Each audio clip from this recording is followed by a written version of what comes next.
আজ তোমাদের দেখাতে চলেছি পাড়া গ্রামে কিভাবে আগে মা বোনেরা কড়ি খেলা খেলতো।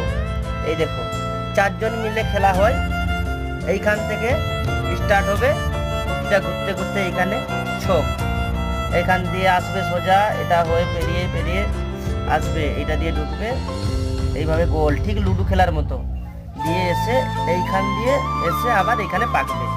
এখন 4 জনের মধ্যে খেলা হয়। এটা তো প্রায় ডুবেই গেছে।